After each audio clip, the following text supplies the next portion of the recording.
Have you ever wondered that, while the world keeps moving forward, cities growing taller, technology becoming faster, there still exists a place where life has remained almost unchanged for tens of thousands of years? A place where survival does not depend on machines, but on instinct. Where time is not measured in hours, but in hunger. Today, we step into that world, not as distant observers, but as people trying to understand something we may have already lost. Because here, on the dry savanna of northern Tanzania, survival is not a concept. It is something that happens every day.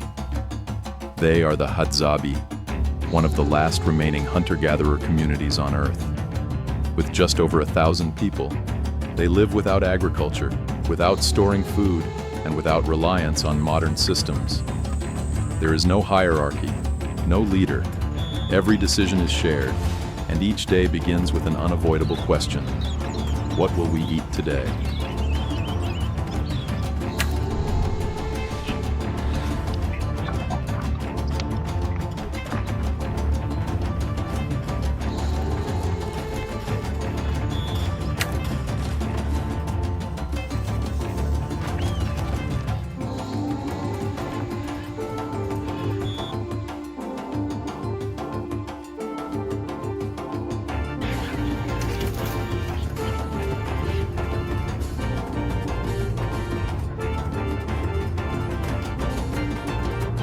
All of them can be clues.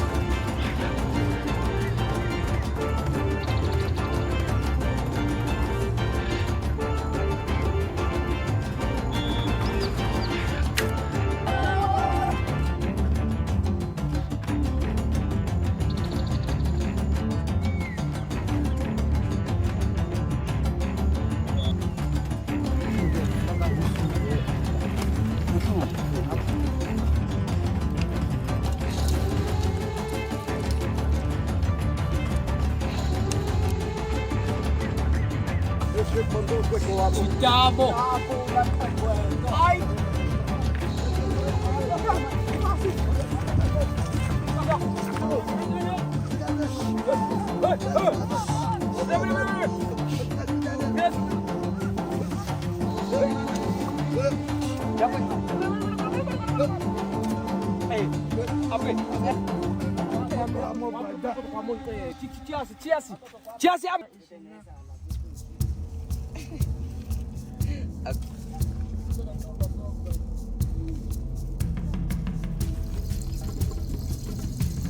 Before the sun rises, the hunters are already prepared.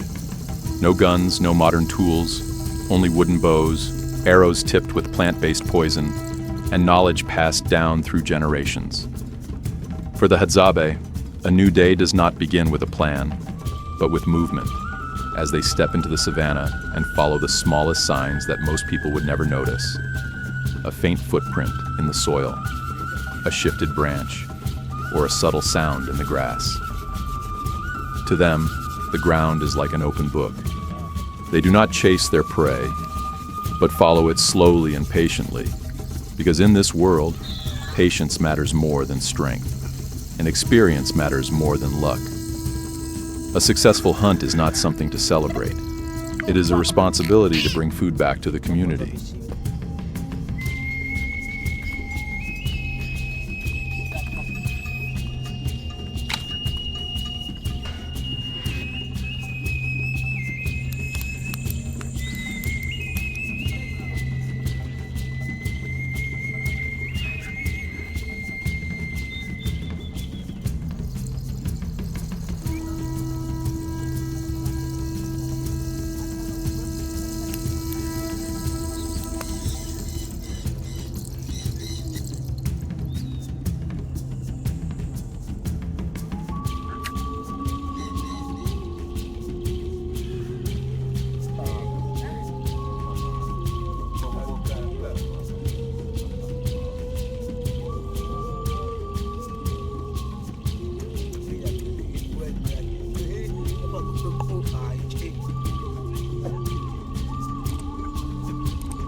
Ahead lies a water source, a place every animal must come to, but also where danger always waits. A crocodile hidden beneath the mud suddenly lunges upward. The hunters immediately step back. No panic, no shouting, just maintaining distance and quietly moving away. In this place, even the smallest mistake can cost a life. On the way back, they find a tree containing a beehive. Dry branches are gathered, smoke is created and directed into the hive to drive the bees away. With no protective gear, they use their bare hands to pull out thick sections of honeycomb, golden honey dripping under the sunlight. They eat right there, no storing, no saving, only taking what is needed in that moment.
Returning to camp, the fire is already burning. But for the Hadzabi, fire is not just for cooking.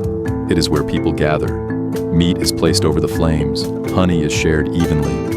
No one eats more, and no one is left out. Here, sharing is not a choice. It is a way to survive. If one person hunts successfully, everyone eats. If one fails, no one goes hungry alone. In a world full of technology, their life may seem to belong to another era, but it is precisely this simple way of living, hunting, sharing, respecting nature, and maintaining strong community bonds that has allowed them to endure for tens of thousands of years. And perhaps, in the flickering firelight across the savannah, something ancient still remains, a part of humanity that we have gradually forgotten.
Life here repeats each day, yet no day is the same.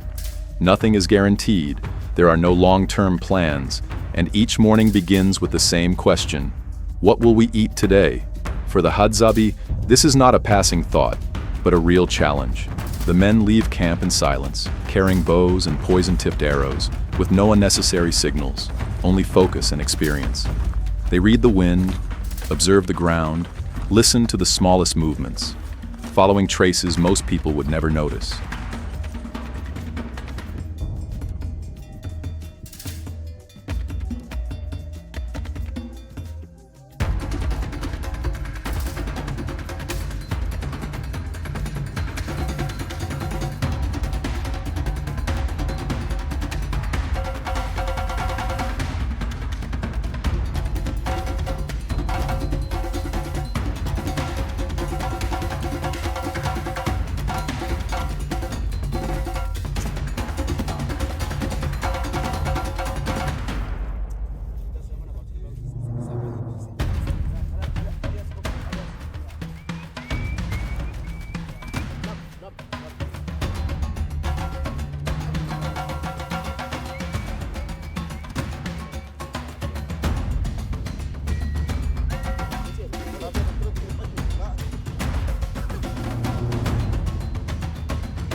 This time, the prey is a small antelope. The arrow leaves the bowstring, but the hunt does not end immediately. The animal continues running, carrying the wound. The hunt stretches on, not for minutes, but for hours, as the hunter patiently follows the trail until the poison takes effect. Here, strength is not decisive. Patience and tracking ability are. Experience accumulated over years matters more than any luck. When the animal finally collapses, there is no cheering, no sense of triumph, only silence, as if acknowledging that one life has ended so that others may continue.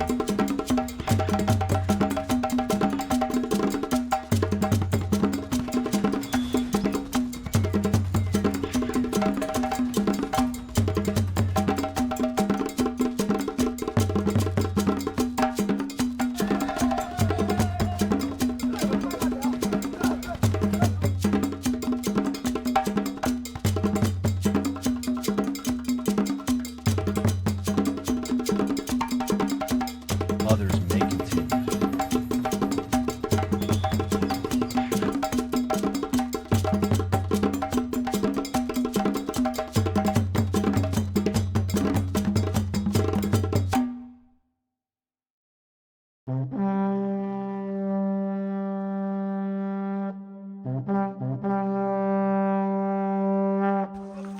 Vela!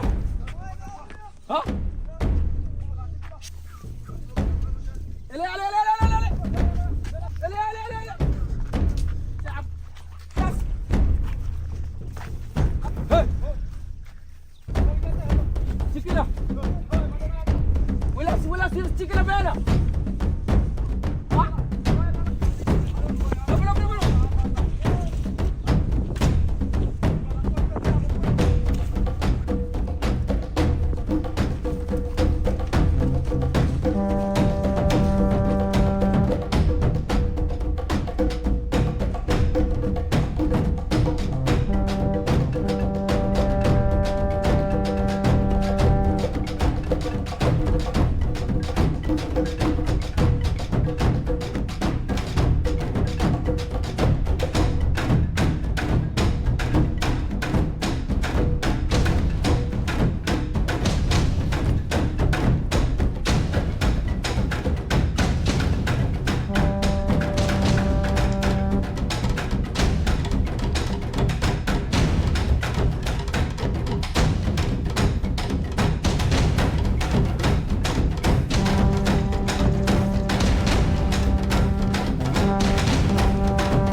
The meat is brought back to camp and shared among everyone, including those who did not take part in the hunt. No one keeps a personal share, no one stores food, because no one knows who will bring food tomorrow. Not far away, a hippopotamus appears, massive, silent, and dangerous. For the Hadzabe, this is not prey, but a boundary. They do not approach, do not challenge. They keep their distance and withdraw. In this world, not everything must be confronted. Knowing when to stop, when to walk away, that is not weakness, but understanding.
Alongside meat, honey remains an important source of energy, especially during the dry season when food becomes scarce.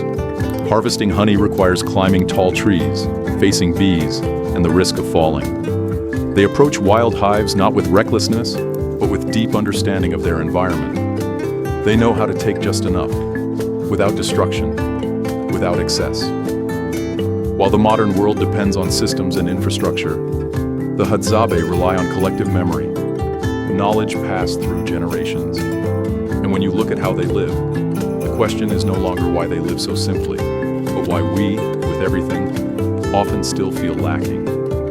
If you had to choose one thing to change, less material, stronger community, or better survival skills, what would you choose?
Not every day presents such an opportunity. But today, the tracks on the ground are different. Larger, heavier, clearer. These are no longer the familiar small prey, but signs of a kudu, a large, fast, alert, and difficult animal to approach. For the Hadzabe, this is not just a hunt, but an opportunity to feed the group for many days. They do not speak much, do not change pace. They simply continue moving, yet their focus becomes sharper with each step.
They move deeper into the bush, through thorny branches under the dry heat of the savanna.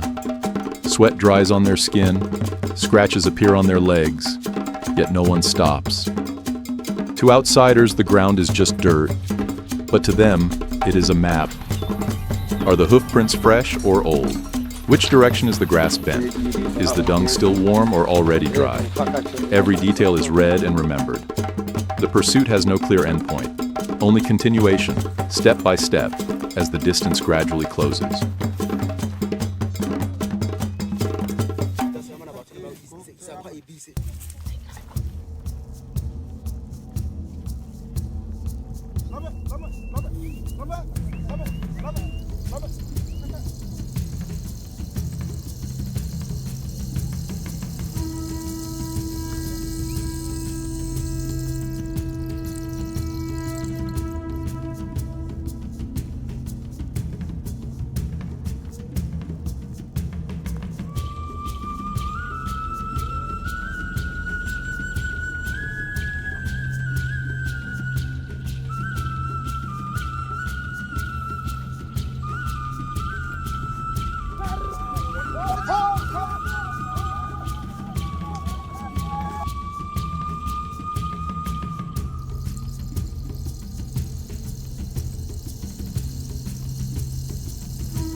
When the kudu finally appears, there is no haste. Bodies tense, yet movements remain slow and controlled. The bow is raised, the string drawn tight, and the arrow released almost without sound. But this is not the end. The animal continues moving, and the pursuit stretches on. It takes time, many steps of tracking, until the kudu collapses. There is no cheering, no strong reaction, only a brief silence, as if acknowledging that what needed to be done has been done.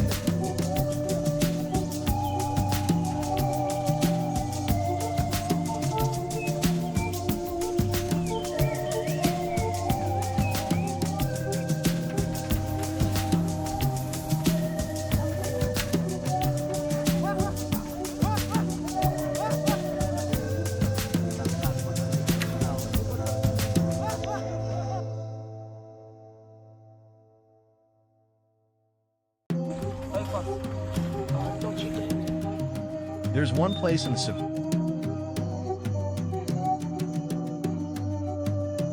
a predator humans never truly control.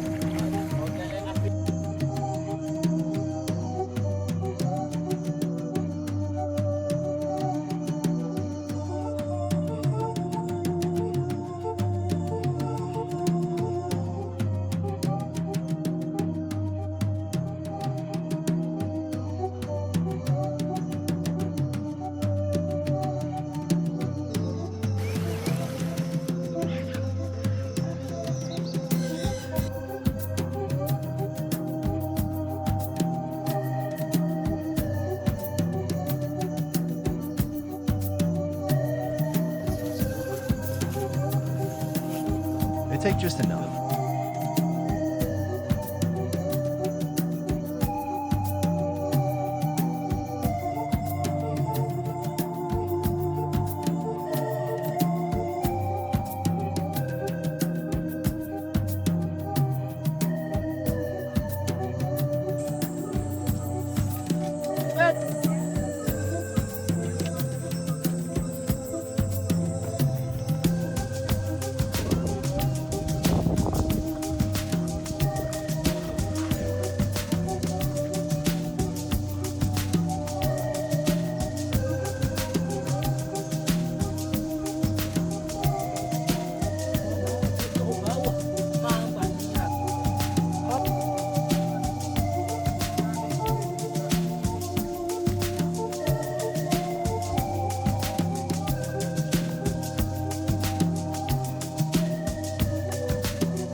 There is no sense of victory. No one rises as a leader. There is only a shared understanding. One life has ended so that others may continue. The meat will be brought back and shared as always. No personal portion, no excess storage. In this world, survival is not about conquering nature, but understanding one's place within it. Not strength, but knowing when to advance and when to withdraw, has allowed them to endure for tens of thousands of years.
When the prey is brought back to camp, what stands out is not how it is processed, but how people gather.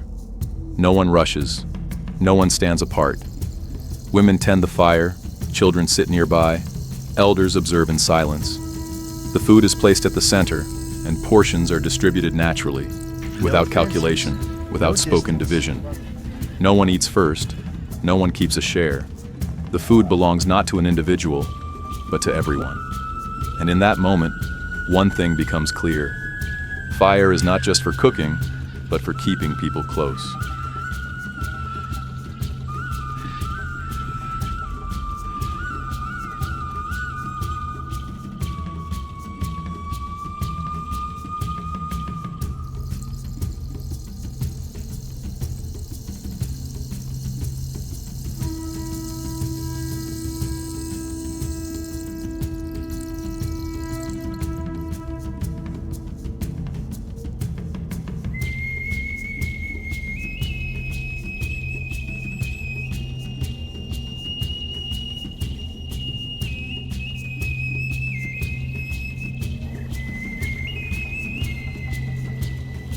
Time to go.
Open clear.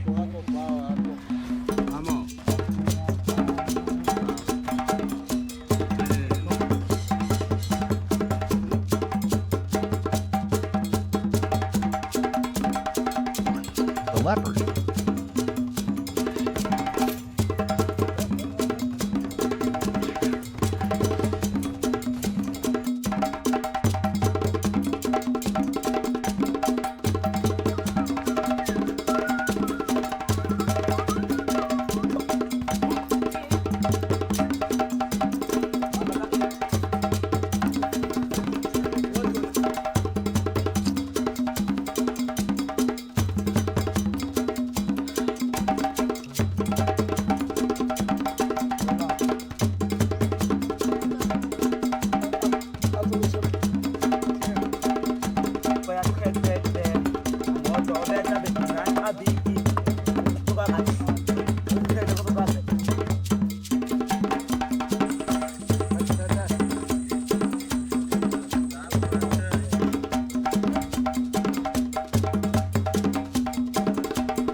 We often call communities like this primitive, but perhaps that says more about us. The Hadzabe do not destroy forests, poison water sources, or take more than they need. They live without electricity, yet maintain deep human connection. No internet, yet memory and knowledge continue to be passed on. No money, yet rarely facing a sense of lack. Meanwhile, many in the modern world, where everything is available, often feel lonely, anxious, and incomplete.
The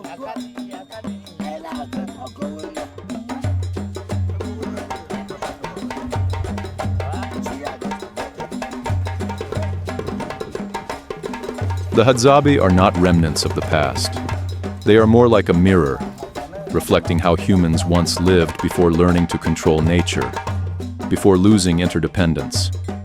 Here there are no permanent homes, no agriculture, no storage for tomorrow. Yet because of that, each day carries clearer meaning. The question is no longer how long they can live this way, but how we have changed. If there were a morning without schedules, without goals, without urgency, would that day still feel meaningful?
person enjoys it.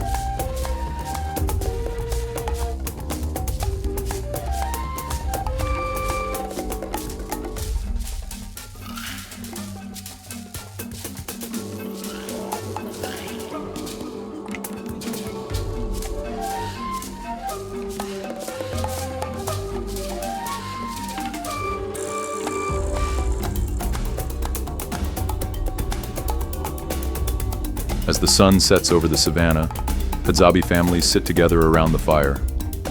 No artificial light, no screens, only firelight, slow conversations, and a quiet sense of enough. Here, happiness does not come from having more, but from knowing when it is enough. Perhaps what they remind us is not how to return to that life, but how to remember something simple. Humans were once part of nature, not above it. And maybe, in today's modern world, the most important question is not what we lack, but what we have lost, despite having everything. The Hadzabi do not rely on modern technology. They rely on observation, experience, and trust in one another. Perhaps each person will find a different answer in this story. What about you? What is enough for you?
Hi everyone, welcome to our channel. We're Shockwave Moments. Shockwave Moments was created with a clear purpose. Our channel focuses on shocking, surprising, and unforgettable real-life moments captured on camera. Through these videos, we aim to provide engaging entertainment while offering viewers moments of relaxation and reflection after a long day. Our workflow begins with responsibility and collaboration. As a team, we carefully review YouTube's community guidelines and copyright policies before selecting any topic. This ensures that all our content complies fully with YouTube's rules while still delivering value to our audience. We notice that many extraordinary moments exist across the internet, but they are often scattered and difficult to find. This inspired us to build Shockwave Moments as a curated hub where these rare clips are thoughtfully selected and presented with clear and engaging commentary. Our content creator plays a key role in this process. She works closely with the channel manager to research trending topics, search for suitable videos, and evaluate them based on clear context, originality, relevance, and positive viewer impact. Based on this research, she develops scripts and commentary that guide viewers clearly through each moment. Once the script is finalized, we use 11 labs with a licensed subscription to convert the script into high-quality voice recordings. These audio files are then passed to our production stage. Eric, our video editor, uses CapCut Pro to assemble the final video. He arranges clips to match the narration, adds visuals when needed, integrates the channel logo, and enhances the video with smooth transitions, sound effects, and background music.